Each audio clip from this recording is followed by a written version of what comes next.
The superpower that every citizen has is the ability to control where they spend their time, money, and attention. By focusing these on supporting local businesses, you are having a profound impact on your friends, your family, and your local community. So if you want to change the world, you can start with buying local. Welcome back, everyone, to Buying Local. I'm your host, Mike Nelson, here today, joined by Don, the Soldier Son, Walton. You still go by that Yep. moniker, the Soldier Son? Yep. Which hopefully here you're going to tell us a little bit about that in a bit. Excited to have Don on the show. I've known Don for, God, it's over 10 years now, I think. Yeah. Back from when Sam Romanza had North Point MMA. Right? Was it North Point Martial Arts? Martial Arts, not MMA. That's right. Yeah. Over in Glens Falls on Broad Street, that had to have been 10 years ago. Something like that, probably. Yeah, right. So Don, you are a man of many talents. You were a stand-up comedian. Are you still doing stand-up? No, not anymore. Not anymore. So stand-up comedian. Amateur, now professional fighter. Mm-hmm. MMA. Are you an MMA fighter yep. specifically? And right? Muay Thai. And Muay Thai. That's I was looking at your fight record for your amateur and then now your pro fights, and some of them are listed differently. Like I think you had a kickboxing match. Yeah. Definitely had some Muay Thai in there, and so we're going to talk about that background. And really, and then you were just telling me before the show about your involvement with the Olympic Muay Thai fighting team, which I think is really cool too. So we're going to talk about all that stuff. Excited to explore that. Appreciate you coming on the show. Yeah, thanks. Glad to be here. Yeah. How are you? Good. And you just came here from training. Yeah, so I just got done training a client. So I'm in and out of the gym all day. Yeah. If I'm not training for myself, I am training other people as well. So it's all I do all day is just martial arts. It's just martial arts. That sounds amazing. It's a lot of fun. Yeah. Yeah. I sometimes have a hard time explaining what I do as an actual job. Like, it doesn't feel real to me that it's a career. Like, I feel like we're told to do certain things in our lives, education, all that. And I'm not knocking having an education or, a responsible adult job by any means. But I just reached a point in my life where I was just like, I'm done. I'm done trying to fit into what I was told I'm supposed to do. And I just said, I'm going to choose to be happy. Yeah. And then eventually a career came out of it. So.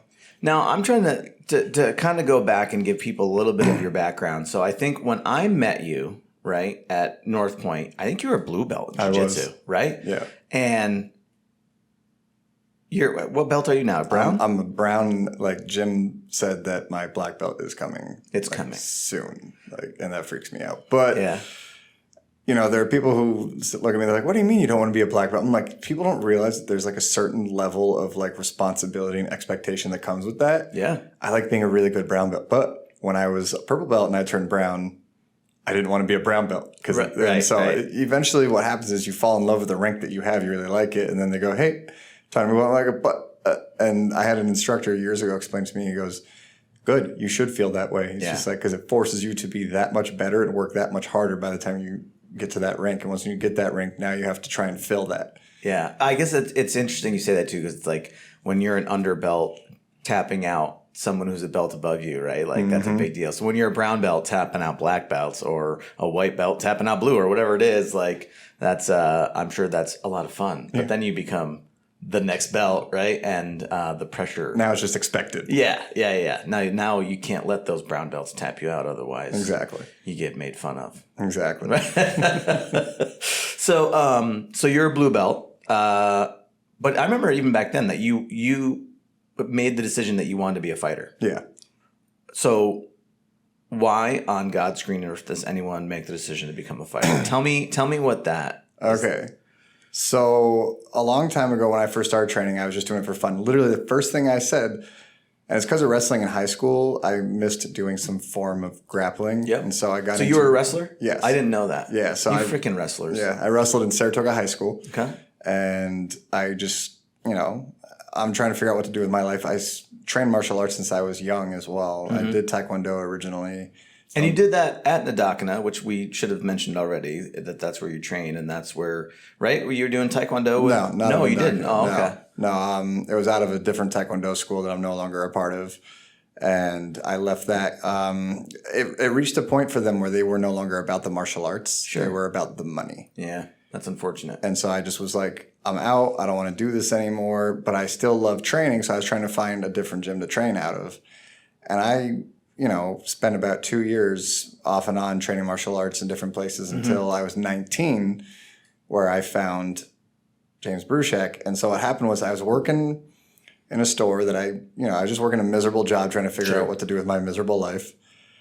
And I met my buddy Larry Canal, who he passed away a few years ago. But I remember he came into the store and was talking to me about martial arts. And they said, you should really try this place out. And I go, all right, fine. The hidden gem of Greenfield Center. Exactly. And so I go there, and the first class was a kickboxing class that Jim was teaching. And so Jim was my first instructor I ever had for that. And I liked it because, again, I did Taekwondo. I go, all right, let's get into the jiu-jitsu, what I came here for. I want to grapple. Yeah. And it was me and one other guy in the class at first, because this is like when Jim first started. Sure. And I just remember...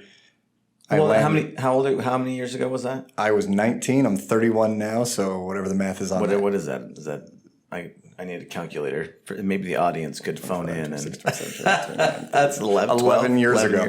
So, well, think about jiu-jitsu 11 years ago too. Like, it wasn't as prominent as it is now, right? Yeah. So, like, yeah, exactly. So, and I just remember going against a guy where he was a white belt, but he at least had a little bit more experience than me. I remember I landed a takedown. I'm like, and then all of a sudden I'm getting strangled. I'm like, I don't understand what just happened. I'm on top. I'm the one. I landed the takedown though. Yeah. And then all of a sudden I'm like, all right. And then I started to slowly do it. But basically what happened was that I said to Jim, I go, I don't really, I almost didn't want to compete because I just, I have severe anxiety at the time. Still do on other things, but competing now I don't have that. But which is amazing to me that you go in the ring and potentially be getting kicked or punched in the face. See, that doesn't cause that. I used to have it with that, don't get me wrong, but I've been through so much violence that in and out of the ring. Yeah. Because I also used to work a lot of security jobs. Sure. And doing that made fighting seem like nothing. And it wasn't so much, because you can take an average Joe. The issue is sometimes a knife or a weapon gets pulled on you.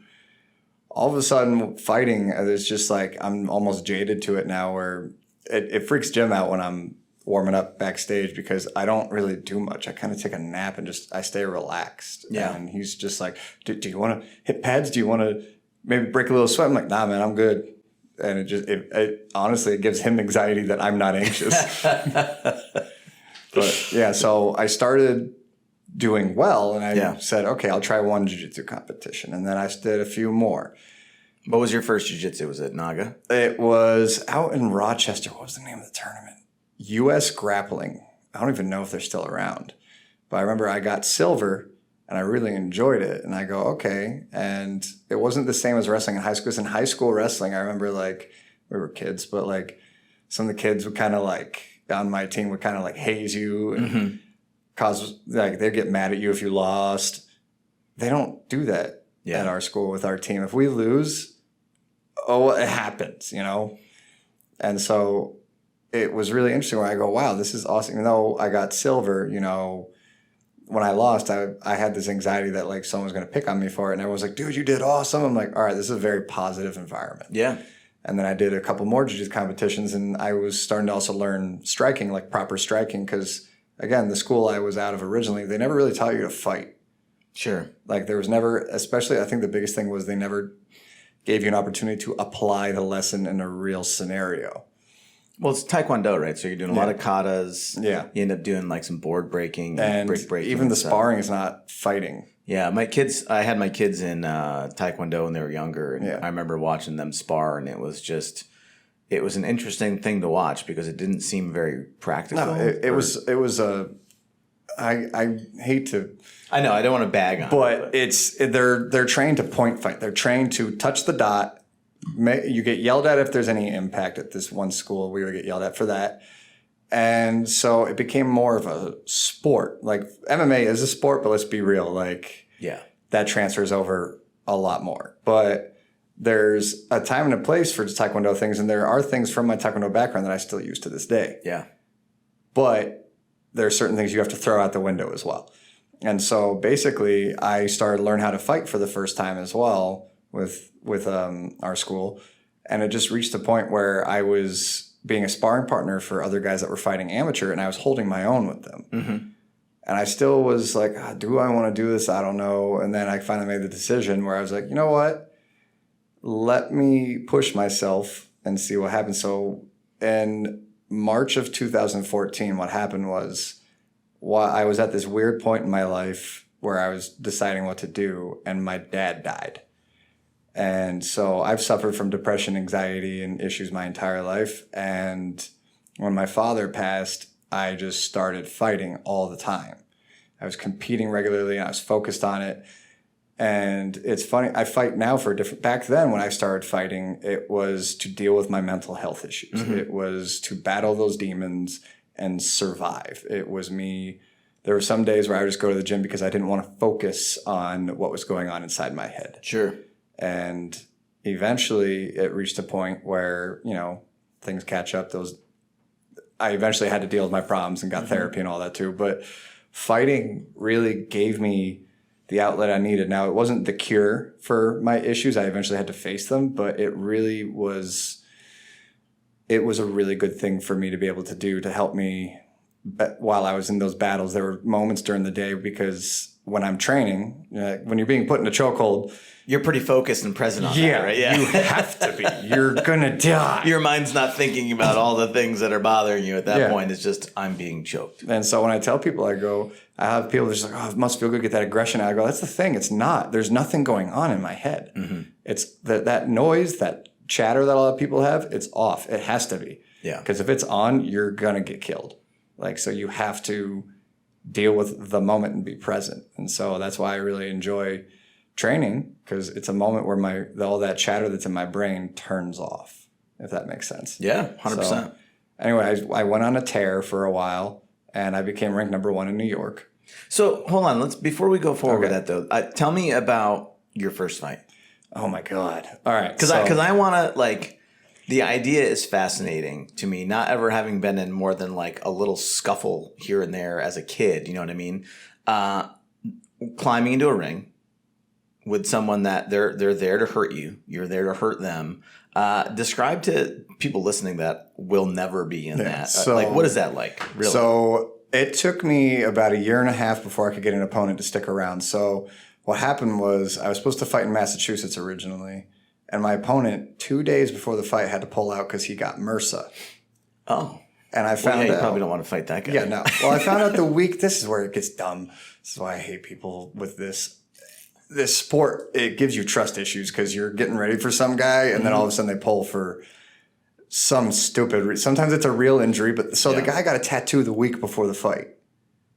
And, if you get a tattoo, you shouldn't be on the mats training because it's an exposed wound. It's got to heal, for sure. So it got infected. And then I want to say probably a couple months after that, it reached a point where finally we found someone. And then 2 weeks before that fight, the guy dropped out, didn't give a reason, just dropped out. And basically his coach just said he hasn't been showing up to the gym. We don't know where he's been. So he's not training. So he's just going to get pummeled. And so finally, it's a 2 week notice. They found me a last minute opponent against a guy who was 1-0 at the time. So I was making my debut. And I remember I was training for a guy who's orthodox. For the viewers that don't know what that means, it means that you're right-handed, so you fight with your left leg forward, right leg back. Mm-hmm. I couldn't find any tape on the guy, so we go out there. The guy walks out southpaw, and he's so tall compared to me. And I remember, above all else, I couldn't feel my hands. Let's be honest here. Were you scared shitless? Oh, yeah. Because I think I would be terrified. I was excited for sure, but then... Yeah, that mixture of fear and excitement and adrenaline. And I just remember I get out there and I'm looking at the guys like, it's finally happening. And then they shut the doors. All of a sudden, reality said, I'm like, oh, crap, I'm in a fight. Yeah. So I go out there. The kid threw a kick. I avoided it, grabbed it, took him down right away. And I was owning him, was having a hard time putting the kid away. He was tough. Round is over. Round 2 is about to come. I remember I sit down on the stool, and Jesse Bruchek comes over in my corner. And he goes, how you feeling? I remember looking up at him. I go, I'm really tired. He looks at me and he goes, well, you got another round. I'm like, crap. And I ended up taking the guy down again, and I ended up choking him out with the guillotine. So I choked him, and he tapped out, and then that was my debut. And I just remember, like, I was over the moon, dead tired, and just absolutely exhausted. Yeah. But I was the first fight of the night, too, so I was thrilled about that. And I have never been the first fight of the night ever since. So I've always been, like, later on the card, and I'm just sitting there in the locker room, hearing the crowd yelling, and I'm just like, yeah. Just sitting there letting my thoughts get to myself. But now I'm jaded to it. Now I don't care. Now I'm napping before a fight, just chilling. Yeah, I bet at some point you just kind of, it becomes normal. Yeah. That first one's got to be the worst one, though. Yeah, no, it's, you know, I'm envious of people when they have their first fight because, like, you'll never get that feeling back again. Like that first fight feeling, that first time that you ever do it. Yeah. It's incredible and terrifying all in one shot. Yeah, I bet, man. Listen, it's interesting because you think about it, like just going to class and sparring and stuff like that. Like, you know, your training partners, you trust them. You know, they're not going to mess you up realistically. But then going into a competition against people that you don't know, you know, like it's just a different, all around. It's just a different story. And I tell our guys that I go, look, this is not a sport. This is not, you know, and I try my best. There's a certain line. You try your best to mimic how brutal the fight's going to be without murdering your guys. Mm-hmm. And I tell them, I'm just like, this is a guy that is coming to kill you. This is not some guy that's going to come and play. Like, it's, and this is going to sound messed up saying, but like, it's a death match as far as I'm concerned. The only thing that's preventing it is that referee. Sure. The referee steps in because in reality, if there was no referee, I would keep going until you're no longer on this earth. Like that's, sure. And that's other fighters might be different. My mentality is I'm there to kill you. That's it. If you come in thinking that this is a sport, I'm coming in thinking, no, this is a fight to the death, and that's it. And so that's how I think of it when I go into the ring now and it's because of what I've been through in my life that, like, I just, you know, I reach a point where, like, I go, I don't care if I die here. I will gladly die here if that's what it takes. And as messed up as that sounds, that's the mentality you have to have. And that's how I think. Other people might disagree with me who've done this sport, but that's my mentality. Well, I'd say that you're credible at this point in time. Yeah, so you're definitely allowed to view it the way you want to. And I'm certainly glad that I'm not getting in the ring against you. So so you started to say before, New York State. Mm-hmm. So you became number one in New York State? I was ranked the number one amateur lightweight in New York State. And I was offered a pro contract at that point in another promotion, but I said, no, not yet. And I knew better. The issue with our area is, compared to other areas, we are not as, like, experienced in this area with martial arts as California, for example. Sure. So which is where you went to. Yes. So I spent a year after that traveling. I would travel once or twice a month somewhere.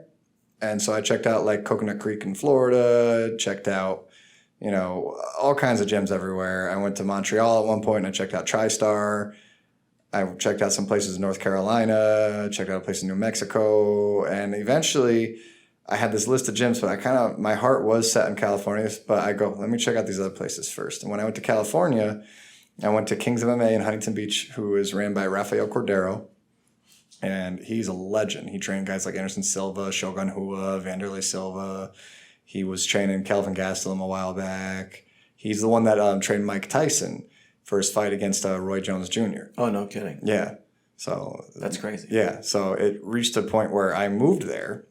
I didn't know how I was going to do it. Sure. But I did it. Yeah, I imagine a guy like that that's trained names like that's probably not the most accessible. I would say, you just walk in and be like, hey, bud, I want you to train me. And yeah. So what it is, you can take the classes. And so there's the pro classes and there's the regular classes. The pro classes, you have to be, like, invited in. You can't just show up and do it. So what I do is I went there on vacation for a week and I trained with them. And it was my first day. I took the advanced Muay Thai class. There's a beginner, an advanced class, and then there's the pro class. So I did the advanced Muay Thai class because I already told him, look, I got a couple fights. And when I got done, Raphael said, yeah, you can take the pro class. I'm like, day one, I'm in? Sweet.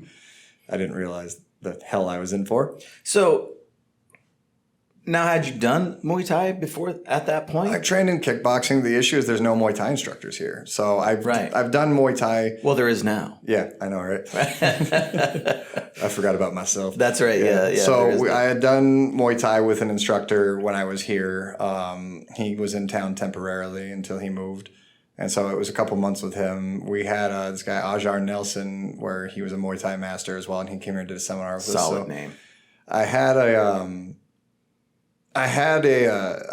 an understanding of Muay Thai, and kickboxing can transfer over to Muay Thai. So that's what I was going to ask you, because I know legitimately I know nothing about Muay Thai, but I have heard people talk about Muay Thai the way that a lot of people talk about jiu-jitsu, where it's just life-changing, amazing art. Like, so explain Muay Thai for me and for other people that don't know the difference. So Muay Thai is not kickboxing, but they can transfer. Okay. Kickboxing and Muay Thai, the difference is in Muay Thai, you're allowed to clinch, which means I can grab you. I can throw elbows to your face. I can knee you in the face. I can knee you in the body and hold on. I can sweep and trip and throw you in Muay Thai. Mm-hmm. And I can even do things like I can catch your leg and trip you with that. In kickboxing, there's no clinch work. There's no elbows. There's no knees. So that's the biggest difference above all else. Okay. So kickboxing is really, it's kicks and punches. Boxing. Okay. Yeah. All so right. Kicks and punches. That makes sense why they call it kickboxing. Exactly. And so the big difference is I think Muay Thai transfers more into MMA than kickboxing does because of the aspect of the clinching. That is my biggest take in my opinion.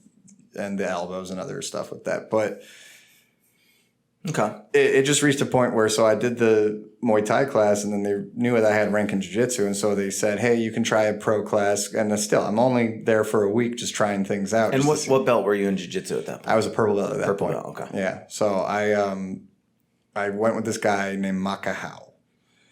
Maka Hao has a reputation.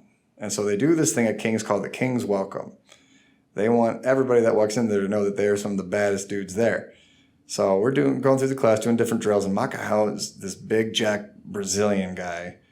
And as I'm going with him, I start to realize how strong he is, and he's very serious. Then they go, okay, we're going to spar. Maka Hao wrecked me, destroyed me. I called Jim afterwards, and I was literally dude, I don't feel right. He goes, what do you mean? I go, I don't know. Something's going on internally, in my stomach. I think I have internal bleeding from Maka Hao. And I remember calling Jim about it, and he was just laughing his butt off at me. I'm like, dude, I'm not okay. And he's just laughing. I'm like, I'm glad you find this funny. But the community there, and Raphael was such a good dude. And what I did when I went there was I paid Raphael for a private lesson. And so I did a private lesson with Raphael, and he said to me, he goes, you have a lot of potential, obviously things we need to fix. He goes, but I think that you could be very good at this. And so I made the decision. I want to say about 6-7 months later, my lease was finally up, and I go, all right, I'm out of here, and I moved. And so I drove cross country, and all of a sudden that was my new home for 5 years. And it wasn't that long that you were there. That's right. Yeah, I know. I tell people that they're like, 5 years? I'm like, yeah, I was gone for 5 years. And so first I found a roommate, and not to get too into detail, but I realized I didn't like living with these roommates. So I reached a point where I go, okay, it's really expensive. I can't afford to live on my own, because I remember at one point I was paying $2,000 a month for one of the worst apartments I'd ever lived in my life. But it's California. Where in California is that? I was in Huntington Beach. It's Southern California in Orange County. So really expensive place to live. So what I did was I went and bought a 93 Volkswagen Euro van. Nice. And it was teal on the bottom. The top was white. And I'm just like, yo, this thing is sweet. Did you go park this thing at a beach and live in your van? That sounds freaking amazing. It was awesome. And it was cool, other than sometimes some of the neighbors might freak out if they realize there's a man living in a van by their house. So it happened once in a blue moon, the cops would come knocking. They were cool about it. They understood. They go, hey, just so you know, you should probably move this. The neighbors are freaked out. They were like, you're not doing anything wrong. You're perfectly in your right to do this. We just asked to avoid an issue. And I would go, okay, where do you want me to go? And they would suggest areas. And for a while I could. So there's one area, it was in between Long Beach and Huntington Beach, called Sunset Beach. So I would park overnight there. And what I would do is I would leave. So I had two cars. I had a Mazda 3 and my Volkswagen Euro van. Mm-hmm.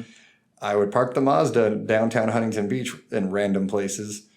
I would drive the Euro van to Sunset Beach at night, and then I would just drive it back. It was a mile both ways. And then I would just switch and I'd drive my own car around. So I didn't have a job at the time, so I was Ubering. There were two reasons I did that. One, money, but two, it helped me understand the area. And so I got to figure out a lot. And so it helped me kind of understand the area a little bit better and know where I was going, because it's huge out there. Like, people don't, like, out here, the average speed limit for the roads here are like 30 miles an hour. Out there, the average is 45, and they're like 3-lane roads. Yeah. And then the highway can go anywhere from 5 to like 8 lanes, and it still gets jam-packed there during the day. Yeah, it's crazy. So I just... I trained there for... What an amazing time. So how many years were you living in the van? I only lived in it for a year. Sounds like such a great time to me. It was... Is that weird? It was so much fun. And then I remember... So I ended up in a relationship at one point, and I moved in with the girl. We had, a life together. But it was just funny how I remember this girl has such low standards at one point, I swear. So... Because I remember at one point she was like, how come we never go to your place? I'm like, how do I explain? And I found... Because it's a van. Yeah. We are actually, you're in it. We're driving down the road. I eventually explained to her, and she goes, that's really cool. And I'm like, all right, as long as you're cool with it, because I'm the weird dude living in a van. Yeah, whatever, man. I think it's pretty cool to have a dream and to want to go after it hard enough to make sacrifices like that. I think it's pretty amazing. And it sounds really cool. Yeah, the amount of money I spent on my own training, I could have been a doctor. Yeah, I bet. Money-wise. Everything else, no. So you're out there for 5 years, right? And... you're training with this guy that trained Mike Tyson and a bunch of other names, and you're doing some fights while you're out there too. What does that look like for you? The competition out there was fierce. It was, I was just out there recently. We took one of our kids out there to do a Muay Thai competition. Yeah. And you can just see there's such a difference night and day. But that area, like, you throw a rock, you're going to hit like a legit fight gym. Yeah. You know what I mean? So here, there's us, and then there's only like, I can like count on one hand how many like legit like martial arts gyms there are here where like their students could stand their own. So it's super different. And those kids, there's a fight every weekend out in California. So there's never any shortage of like fight promotions out there. Yeah. Here there are 2 that like are within driving distance that I care to work with. So it's so different, the culture out there. And out here, like you mentioned Muay Thai, people have no idea what you're talking about. You mentioned Muay Thai out in California, everybody and their sister knows what you're talking about. Yeah. Well, it's funny. Like, literally, Chad and I were talking maybe a few months ago. He was talking about reaching out to you because he's like, I'd like to do a little Muay Thai stuff. He's like, and Don's the only person out here that's doing Muay Thai. Like, that's it. Yeah. So, which is pretty cool. Yeah. The next closest Muay Thai coach is in Albany. Yeah. And that's my buddy Jeremy. And that's it. Yeah. As far as ones that I would recommend. Yeah. So you're out there fighting, winning some, losing some, I assume, right? Yep. But that's all amateur status. Yeah. The amateur, the thing I try to, and this is the other thing about this area, being an amateur doesn't mean anything. Like, being the best amateur, okay, cool. Like, it's like, and I say this, I was in special education, and I was awful at school. And there would be kids that would be super try hard, which you should definitely try hard at school. But if they were in special ed with me, they'd be bragging. And I was just like, dude, you're still in special ed. Like, if you were like the best, like the valedictorian, okay, now you have something to brag about. Okay, so like being the best amateur, it doesn't mean anything. Sure, got it. Okay, so you're the best at the lowest level. Okay. If that makes sense. So being the best pro fighter, that's where you got something to brag about. Yeah. So... Well, and that's, nothing for nothing, but that's where the money is. Exactly my point. That's where suddenly you're able to afford a certain lifestyle. So for me, I made the decision to turn pro when I came home. I tell people this. I go, you need to reach a point in your amateur career where you are just walking through people and you've tried a variety of competitions. So like if you just fight for one promotion, that promotion has a certain pool of fighters, if that makes sense. They have they're always getting more fighters, but they have a certain pool of fighters that they use. Okay, so in this area, like I said, there's only a handful of gyms, right? So those handful of gyms are all competing against each other. Maybe someone random from out of state comes in. Sure. But again, there's only like 4 or 5 places here I'd recommend for you to train out of if you want to be a fighter. Okay, so out of like 5 gyms, who's the best? Compared to California, out of thousands of gyms, who's the best? You see what I'm saying? So I knew that. I was very well educated, thankfully, because James Bruchek was very good at helping me understand the levels. Yeah. So when I went to California, the competition got much tougher. And so I had some losses on my career, and people out here don't understand. They go, "What do you mean you're losing?" I go, "Dude, you don't realize it. Like, I'm fighting like real fighters. Right. Like, there are such legit places out there. You can't get away with not training all the time. Sometimes I lost. It happens. That's the amateurs for it. But the point of the amateurs is to learn those lessons. And so there is the real difference between an amateur and a pro, and then there's what there should be. The difference between an amateur and a pro fight, I tell people, is there's no difference other than you get paid. You get paid. It's the entertainment industry. And so the number one question that you get asked when you talk to a new promoter, they're going to ask, how many tickets can you sell? How many pay-per-views can you sell for me? Do you have a fan base? They don't ask if you're good. They'll ask those questions too, but they're more, they're looking to make money compared to like in football. If you want to be a professional football player, you just got to be good. You just got to be good. And that's it. You'll get on a team. Yeah. The team will handle the marketing.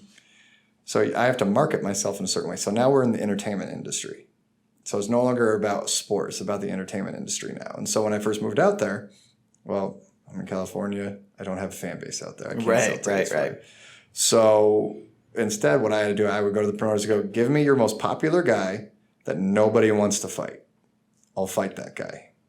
And I was hanging in there, but sometimes I lost because I was asking for the best of the best because I knew I couldn't sell the tickets that they wanted me to. Sure. So instead I go, give me your biggest ticket seller. And so I'd be like, give me a guy who sells 100 tickets at one of your shows and I'll fight that guy. So anyway, sometimes I lost, sometimes I won. It happened. When I moved home because of COVID, so it reached a point where the gym I worked at shut down. The clientele I had, I would train some of them on Zoom, and eventually it reached the point where they didn't want to do that anymore, and I understand why. Yeah, that's tough. The security jobs that I had were very limited because I used to work at nightclubs. Well, again, what's shut down during COVID? Nightclubs. Yeah. So during the election, I was actually guarding politicians. And so I made some money doing that for a while, but literally I knew it was temporary because the election was going to be over at some point. And I guarded Tito Ortiz, like former Huntington Beach bad boy from the UFC. So Tito Ortiz became mayor of Huntington Beach.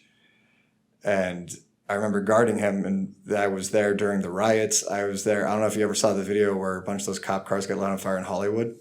Oh, I don't think I did. I was there for it. There were people lighting them on fire, and then they would graffiti them. It was a wild time. I can't even imagine, yeah. And there would be crowds of people coming up to us, standing in front of us, and it was terrifying.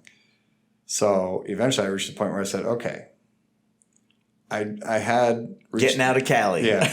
I reached a point where I had lost everything. Everything that I had built, everything I worked for was gone within the span of a few months during COVID. And I just reached a point where I'm sitting in my apartment all by myself, alone. Everybody that I thought was, a friend was gone. Yeah. And I'm just like, I can't do this anymore. And I remember I called my buddy Danny, who used to fight with Mike Tyson on his team back Batchelder? Yeah. Yeah, I remember Danny. So I called him and I just was like, I don't know what to do. And he said, Don, wasn't Danny the bare knuckle champion? Was it world champion? United 44-1 is a bare knuckle boxer. I don't know what the exact title was, but he was like a world champion in bare knuckle boxing. Yeah. He was a scary dude. And the only loss he has was he got his face cut open, and he was actually still good. And he was winning the fight other than the cut. And they said, we're sorry, we have to stop the fight. You're bleeding too much. Medical. So that's crazy. Yeah. I remember at North Point, actually, his boys were going there. And I just... nasty. Dude. And I think they're wrestlers now. They were wrestlers and boxers as well. Yeah. But the mitts on Danny, his hands were just... I can't imagine getting knocked in the head by one of those things. Oh, yeah. It doesn't feel great. No. You learned firsthand, I'm sure. Dude, yeah. We used to spar all the time.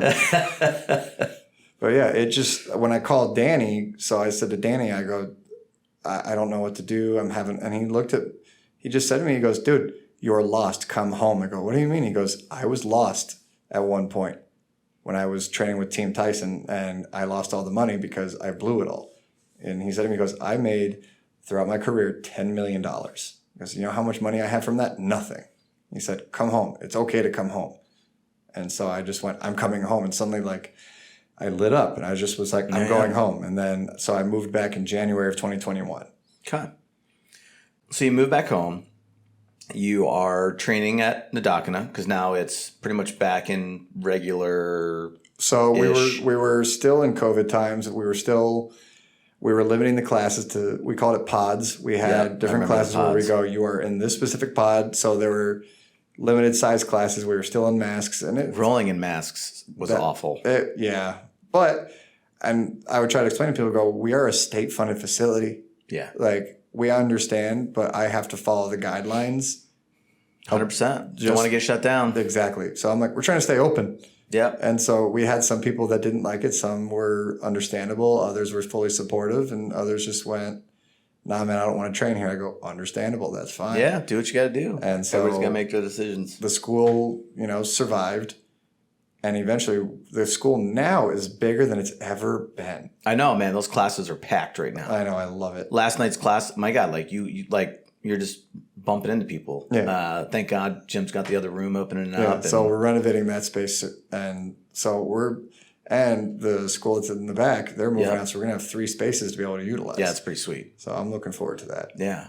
So help me understand. So you're back here. You're training full time. You're training people full time, and you made the decision to go pro. You hadn't been punched in the face in a while, and you got the itch. So the last time I fought MMA was in, I want to say 2019. Yeah. And so I remember this. So there's a promotion in Vermont called Donnybrook Fight Promotions. They're phenomenal. The owner of it is Rex Thompson. So Rex Thompson was in town. And he came to our gym, and he messages me. He goes, hey, I got a guy that's looking to do some Thai rounds after jiu-jitsu. Would you mind sparring with him? I go, sure. I know nothing about the guy. I don't care. Guy comes in. He's a heavyweight. He's huge, gigantic. He's easily like 6'3". And like James Bruchak? Yeah, he's huge. Just a huge dude. Such a big dude. So first he does a jiu-jitsu class. So I roll with him, and I'm strangling him. I'm beating him up. And so this kid, I could tell, wasn't educated in terms of, he's used to people either being good at jiu-jitsu or striking. And so in his head, he's like, oh, this guy beat me up in jiu-jitsu. Clearly he can't beat me in Thai. So he's thinking, and he's just like, can we do some Thai rounds? And I go, sure, man. So we put on our gear, and we did 3 3-minute rounds, and I dropped him. So I dropped him with the left hook, and then I dropped him with a spinning back kick to the body. And he just was like, I'm done. I can't anymore. And so we're really good friends now, but he tells people, he's just like, dude, the first time I met Don, I challenged him to a Thai fight, and I regret that decision so much. But so Rex, who is the promoter, he's there. He says to me, he goes, why are you not pro yet? I go, what do you mean? He goes, dude, do you not realize what you are? And at this point, I had all these, again, I have a lot of mental health issues. And I try to explain to people, like, this is how I help supplement it in terms of, like, again, my brain shuts off finally. And so I'm having these issues of anxiety, of fighting. I'm having these issues where I'm not confident in myself anymore. And a lot of it was everything that I lost during COVID. And I just was so down on myself and depressed still. Mm-hmm. And he said to me, he goes, you can, like, he was very encouraging. Obviously, he wanted me to fight for him, but he's just like, I truly believe in you. And Rex has been a very good friend to me ever since. Yeah, it's awesome. And so shortly after, I had taken a pro fight. And what ended up happening was the guy dropped out last minute, like the week before the fight. And I remember I walk around 185 pounds and I fight at 155. And I was 157. I can't believe that you suck that much weight. Yeah, it's a good time. That is so much. Like, that's crazy. Yeah, I don't recommend it. But yeah, so he calls me on a Monday. The fight's on a Saturday. Mm-hmm. And he's like, your opponent dropped out. I have a last minute fight for you, but it's an amateur Thai fight instead. So you're not going to be able to turn pro yet. I go, that's fine. And I just said, and he said, but it's also up at 170. And I'm like, are you kidding me? I'll go eat a couple of cheeseburgers. Yeah, that's pretty much what I did, honestly. So I go, fine. So I was like, I'm not going to eat, tons of crap. So I ate healthy. I got the weight back on in time, and I show up on the scale, and I'm chugging water up there, and I get on the scale, it's 169. I'm like, all right, I'm good. Yeah, right. And I went out there against the kid, and the kid was experienced too. Like, he was a tough dude, but I broke his leg with a low kick. So I kicked his leg so badly that I broke his femur. You broke his femur? Yeah. That's the strongest bone in the body, man. Not unless it's one of my shins. So I've conditioned my shins over time where the bones are fused together. That is insane that you broke his femur. Yeah. And that must have sucked really bad for the guy. Whoever you are, man, I am so sad. Sorry for your femur. Cody, I'm sorry, buddy. Oh, that's awful. But yeah, so after that, Rex was like, dude, we need, so about, I want to say about a year later, because what I did was I sat back and said, hey, I'm taking a break, because every time I fight now, it's not like back then. Back then, I would fight like every week if I could. Sure. But also, I didn't have any responsibilities. I got people that I got to look after now in my gym, and I just decided, like, you know what? I'm going to help our fight team, because at this point, we didn't have any fighters, and the biggest recommendation I had from Fabio Grigel, I asked him, I go, you have one of the best gyms in the world. How did you make that? When, you know, you're one of the best in the world, you open up your own gym. Mm-hmm. How do you get good training partners? And he goes, you make them. And so I decided I'm going to take the next year, and I helped develop a couple of guys on the team that I thought had a lot of potential. And we went to Donnybrook with 4 fighters, and everybody just did really well. And so who's fighting right now? So you've got Sean. Mm-hmm. And Priya. That's your girlfriend, right? Yeah. Yeah. I don't know anything about her. I know Sean's a beast, right? Mm-hmm. Like, he's doing pretty well. Yeah, it's really annoying sparring with Sean now. Because he's getting good. Well, the issue is I've taught him so much specifically on how to stop me. Yeah. And I'm like, crap, he's really good at it. Oh, no. On stopping you. Yeah. So I'm just like, he's one of the toughest dudes in there. And like, he's one of the guys where like, if you have to spar with him, you just kind of go, oh, no. Yeah. Well, I'll say too, man, I really appreciate your training. On the few classes that I've done with you since being back, your training is amazing. Thank you. Like your attention to details, the way that you explain things. Like I said at the Jim when he was in here on the podcast, where I was like, dude, I'm super impressed with Donnie, man. Like he's becoming a great instructor. And I've always said it, you know, even back then before I moved, I go, I'm a better coach than I am a fighter. And I'm a good fighter, but I just prefer coaching much more. It's much more rewarding to me to help people level up. The only reason why I fight now is kind of to help set an example for people, and once in a while, like, to remind people who I am. Yeah. And just be like, dude, I can do this too.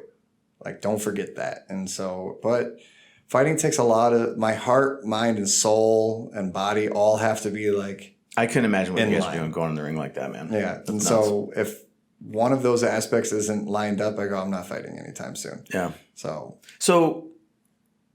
and I know that we're getting short on time, but you, but you ended up turning pro. Yeah. You got your pro fight. Yes. So tell us real quick about that. So they finally found a pro fight for me. Guy's name was Jason LePage, and he had a better amateur record than me. The stats actually said I had a 10% chance of winning. No shit. So I went, all right. Underdog. Yep. I go, thank you. Luckily, this isn't a math problem. So. Yeah. And so I went out there. Within about the first 30 seconds, he tried to take me down. I got right back up. He couldn't secure the takedown. And as we separated, I threw What kind of takedown? Did you shoot a double on you? you? He tried shooting a double right away. I could tell him, like, you don't want to fight. You want to wrestle. Yeah. And so as we separated, I cut his face open with an elbow. Oh. And after that, I could tell that he was not having it. And from there on out, he never successfully took me down again. So you kept him on his feet the whole time? I was kicking his legs, jabbing, punching him straight in the face, hitting him with hooks. I threw a teep at one point up the middle, like a front kick right up the middle onto his chin. Yikes. So finally at one point, we ended up in a clinch situation, and I was going for a throw called Uchimata. I landed it in the first round, but I couldn't the second round because he was resisting. So there's a way that I jumped into a leg lock, and so I landed a heel hook on him after that. Oh, I think I read that actually. Yeah. That you got him with a. So after tearing him apart on the feet, and there were a few moments in the first one when he hit the ground, but I showed I was superior there too. Yeah. But I knew I had to be patient with him. He was a tough, strong dude, and I knew one little slip up and he would have had me. So I go, I cannot let this guy get a dominant position. Mm-hmm. And so finally I got him in the heel hook, and it was a little back and forth. There's a position called the honey hole. And so it's a leg entanglement where I'm dominant. You can't leg lock me, but I can leg lock you all day. Okay. And I went from a straight ankle lock into something called the clover, and then into the heel hook. And and that's how I won. That's amazing. Congratulations on the win. And the pro debut. Thank you. Hard earned. Yeah, long road, right? Oh yeah. How did it feel to finally not only get a pro fight, but to win it? Oh, that was one of the best feelings I've had in a long time. Yeah, I bet. It's amazing. So, and I also want to touch on real quick. So, and you kind of went there a little bit, but you're, aside from working at Nadakana and training and doing all the stuff, but you're also working with. Tell us about the whole Olympic Muay Thai team thing. So we have a Muay Thai team now for the Olympics. Muay Thai is in the Olympics now. We've only had one event so far in the Olympics. And when you say we, you mean America? As in our country, yeah. So America got second. Thailand got third. So we beat Thailand at their own sport. That's pretty sweet. Ukraine got first. I did not see that one coming. Ukraine, huh? Yeah, you wouldn't, but yeah.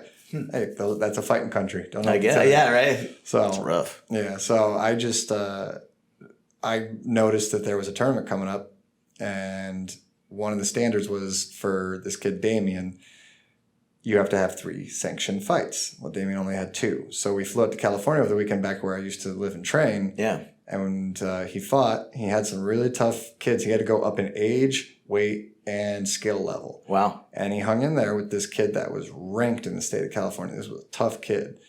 And Damien lost on decision, but I go, hey, we just need 3 sanctioned fights. You don't need to win them all. And so in the next 3.5 weeks or so, we're going to go to Indiana, and he's going to compete for an opportunity to join the youth Olympic team. And if he wins it, he goes to Turkey next. That's amazing. And so I don't care if he wins or loses. I want to get the kid as much experience as possible. Yeah. And I explain to people again, amateur career doesn't mean a thing. The amateur careers get you experience to see if you want or are ready for a pro career. And there are people who go through an amateur career, they'll never turn pro. Sure. And that's okay. If your goal is to be a pro fighter, you have to go through the amateurs first. And if you don't do well, oh well, then you shouldn't turn pro. That's my opinion on it. I'm not allowed to have that opinion according to some people, but that's the opinion I have. If you have a horrible amateur career and you are not doing well and you are just constantly getting your butt kicked, it's one thing if you lose in decision, it was a close fight, fine. Sure. If you are getting destroyed at amateurs, please, for the love of God, don't turn pro. But the issue is you can go to a promotion and just go, I want to be a pro fighter, and that they're just going to look at you and go, okay, how much money can you make me? That's all they care about. Yeah. So do you get paid if you lose in pro fighting? Yes, you just don't get paid as much. Okay. So there's a certain amount that's agreed upon when you show up, and then there's a certain amount that's agreed upon if you win. Okay. So, okay. Yeah. Interesting stuff. Yeah. And so with Damien, he had aspirations early on to be a pro fighter. So I said, okay. Whenever someone says it to me, I never believe it right away. Like, I used to get excited, but now I'm just like, we'll see if you actually want it once when I put you through what it takes. And so far, the kid has proven it. We'll see as time goes on, obviously, what he wants. He's young. He's 11 years old. But, you know, for people to say you can't, that's ridiculous to me. Anything's possible. Yeah. And so it's wild because we're in an area where some people think you just have to get a 9-to-5 job and that's it. Like, no, you could do whatever you want with your life. It's just a matter of how hard do you want to struggle for certain things. Do you want to go live in a van? Mm-hmm. Although I still say that I don't know if that's really a sacrifice. I mean, it sounds amazing to me to live in a van, sit at the beach. That I hated was like I'd have to if I get up in the morning, I have to drive to 7-Eleven and use the bathroom. Use the bathroom. I'd be using the shower at the gym and stuff like that. Yeah. And I was that guy. But other than that, if I could renovate. Because I want to do a Sprinter van. I know these guys and girls are doing these conversion vans, all this stuff. I'm not smart enough to do that. Man, sounds amazing. I don't understand those things. I would do the sleeping bag in the VW van. That'd be That's basically what I did. Yeah, that's amazing.